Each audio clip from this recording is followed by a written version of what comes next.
இந்த வீடியோவில் என்ன பார்க்க போறேன்னா 100 டேஸ் ஆஃப் சேலஞ்சுன்னு ஒன்று பண்ணலான்னு இருக்கேன். அதில் இன்றைக்கி டே 1. டே 1ல் என்ன பண்ணலான்னு யோசிச்சுட்டே இருக்கும்போது இன்றைக்கி சண்டேவாக போச்சு. சண்டேனாலே ரெஸ்ட் டே தான்.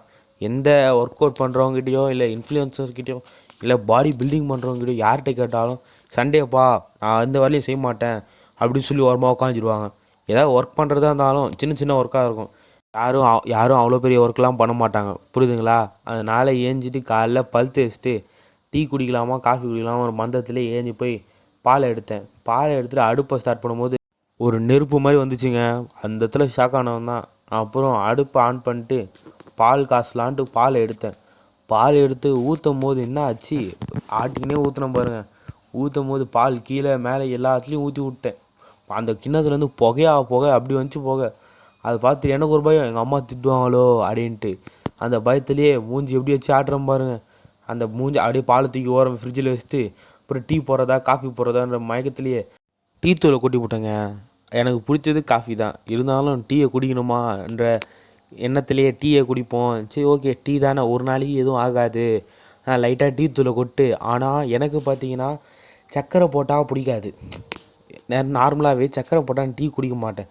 அதனால் நாட்டு சர்க்கரை போட்டால் டீ பால் காஃபி எதாக இருந்தாலும் குடிப்பேன். ஆமாம், எனக்கு இந்த சர்க்கரைனாலே ஒரு மாதிரி பிடிக்காதுன்னு வச்சுக்கோங்களேன். அந்த மாதிரி எனக்கு சர்க்கரை இல்லை. ஆனால் நாட்டு சர்க்கரை எடுத்து லைட்டாக போடுவோம். லைட்டாக போட்டேன். ஆனால் எனக்கு எவ்வளோ போடணும் அளவு எதுவும் கிராம்ஸ் எதுவும் இல்லாதனால குறிப்பிட்ட அளவுக்கு 2 டீஸ்பூன் போட்டேன்னு வச்சுக்கோங்களேன். அதை பார்க்காதீங்க, 3 டீஸ்பூன் போட்டிருப்பேன். இருந்தாலும் சரி ஓகே குடிப்போம் அப்படின்ட்டு. இன்னைக்கு சண்டேன்றனால ரெஸ்ட் டேன்றனால 3 டீஸ்பூன் போட்டேன்னு வச்சுக்கோங்களேன். அப்படியே பொறுமையாக எனக்கு ஒரு ஐடியா தோணுதுங்க. நம்ம வேணால் 100 டேஸ் ஆஃப் சேலஞ்சில் சண்டே மட்டும் எல்லா நாளும் ரெஸ்ட் டேன்னு வச்சுக்கலான்னு தோணுது. நீங்கள் என்ன சொல்கிறீங்களோ கமெண்ட்டில் சொல்லுங்கள், புரியுதுங்களா? ஆனால் ரெஸ்ட் டேன்றதும் ஒன்று தேவை தான். அதனால் டீ எடுத்து நல்லா வெடிக்கடி எடுத்துக்கிட்டேங்க. நல்லா வெடிக்கடி எடுத்து ஒரு சின்னதாக ஆற்றி டேஸ்ட் பண்ணலான்னு நினைக்கும் போது தான் எங்கள் அம்மா திட்டி விட்டாங்க நல்லா. ஏண்டா பாலை கீழே ஊற்றுனேன் அப்படின்ட்டு. ஆனால் அது ஊற்றுன எப்படி கண்டுபிடிச்சாங்கன்னா அடுப்பை பார்த்தாலே தெரியும். நல்லா கீழே சைட்லலாம் ஊற்றி வச்சுருப்பேன். இருந்தாலும் அதெல்லாம் தெரியக்கூடாதே லைட்டாக தொடச்சி வச்சிட்டேன். ஆனால் நிறைய பால் கீழே ஊற்றிச்சு. காலைல எழுந்து 3 இட்லி சாப்பிட்ருப்பேன். 3 இட்லி சாப்பிட்டு மதியானத்துக்கு வாத்து சமைச்சிட்டேன். நான் சமைக்கலை, எங்கள் அம்மா தான் சமைச்சாங்க. பாருங்கள் எப்படி இருக்குது. ஆனால் மேலெல்லாம் பார்த்தீங்கன்னா எண்ணெய் தெரியும், அப்படி எண்ணெய் வச்சுருந்தேன். அந்த சைடு கேப்பில் 11 மணிக்கா ஒரு மாம்பழத்தை நல்லா கழுவி சாப்பிட்டேன். அந்த சாப்பிட மதியானம் ஆச்சு.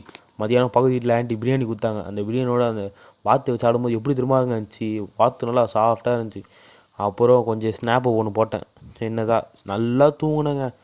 அந்த தூங்குறதுக்கப்புறம் எழுஞ்சி சாப்பிட்லாம், பசிச்சு செம்ம பசி.